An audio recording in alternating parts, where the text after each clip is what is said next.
Hello and welcome to the Clear View. I'm Nick Bautista. In this video, I wanted to review, should you pay all cash or should you take out that loan? Stay tuned.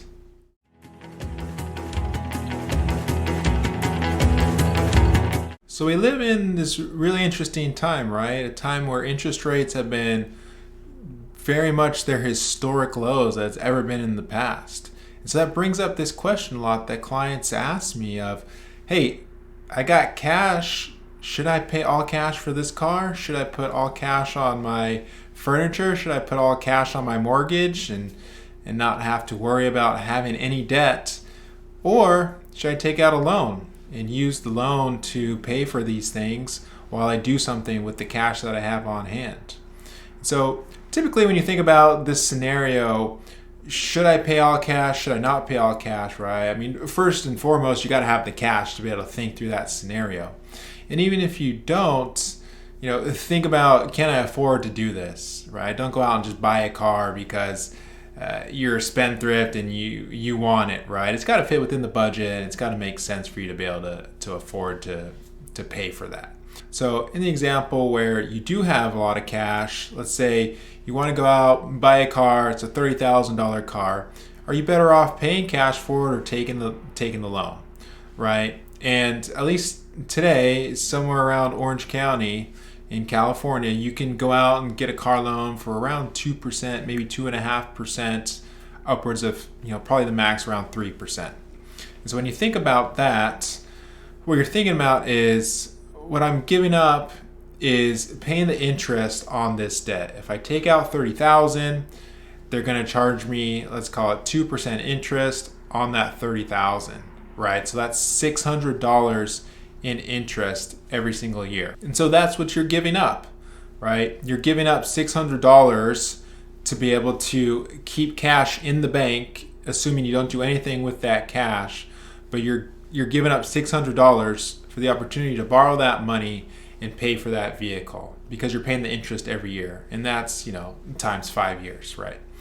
So the better scenario, or I should say the other way to think about this scenario is, if I can earn a better interest rate above 2%, then I'm actually better off, right? So the idea of taking out a 2% interest rate and then going in, investing this money and possibly making more than 2%, well, you've essentially won that game, right? Because now let's say you make a 10% return. And I'm not saying like you will, I'm just saying in this example, right, you earn 10% on $30,000, right? All of a sudden now that's $3,000.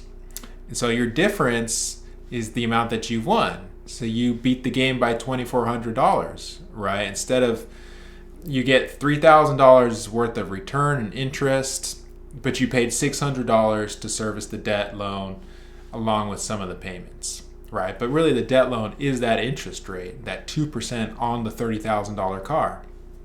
So if you can find, and the word for it is the interest rate spread or the interest rate arbitrage, right? The game of beating that interest rate, then you're going to be a lot better off.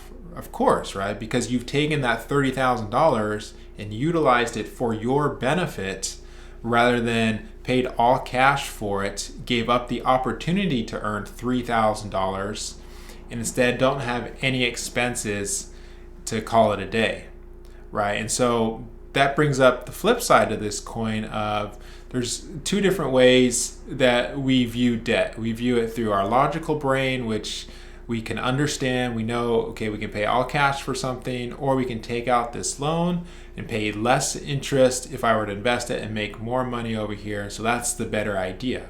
However, when it comes to debt, there's also an emotional side, just like there's an emotional side around money. So you think about if the idea of taking on debt, whether you consider it good or bad, right? That comes down to how you're raised, how you perceive money. And in some cases, debt becomes really emotional to where even if it's a better idea for you and you're guaranteed through some investment to make 5%, right? It's still really hard to say, well, I could just pay all cash for this thing, this car, this whatever, and be done with it, not have to worry about the debt. and not worry about giving that 5%, return up or whatever it ends up being, and it's greater than the difference, right? And so it becomes really hard to sometimes differentiate what it is that you're trying to achieve, because you get mixed up in the mindset of, well, this is more emotional, I just hate having debt, so I'm just going to pay all cash, not even worry about it, right? But the smarter view would be to take your emotions out of that game and to think strictly at the numbers of it and say, can I really do better than 2%? Can I invest in something? Can I make more money above and beyond the 2% interest that they're charging me to then be better off because I've utilized my money in a much better way, right? So that's one area that clients ask a lot of questions around. And I would say too, on top of that, right, think back to some of your upbringing, how you were raised. A lot of the baby boom generation has grown up having parents that went through the Great Depression, right, where times were extremely tough.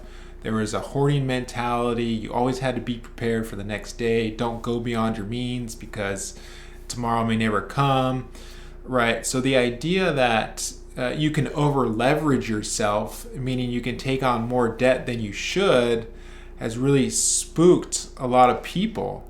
And it should to a certain degree. However, in this current environment where interest rates are extremely low, you need to take that mindset and set it aside, because what ends up happening then is you think that, oh, I should only pay cash for everything, right? I have the cash, I should pay for it, not even worry about what I'm giving up over here. But the reality is you are giving something up over here, and that's the return aspect. That's what they call the opportunity cost, right? By using this money to pay all cash, you've given up the opportunity to let this money grow in a better way than just taking it and paying all cash, right? So that's one thing that I would challenge you if you haven't thought about this process in a long time, or you're thinking about making a big decision. Number one, talk to your advisor, right? Let's go through the decision-making process. And then secondarily to that, think through your mindset of, oh, right, this is a different interest rate environment. We're talking mortgage rates of 2.5% to 3% as I'm working through this video, right? This is not the interest rates of the past, of the 70s, where interest rates on mortgage were above 10%, right? So we're in a completely different environment as opposed to what it looked like in the past, and even for what it will look like going forward. But as we sit today, and as we look at interest rates today, it is very cheap to go out and borrow.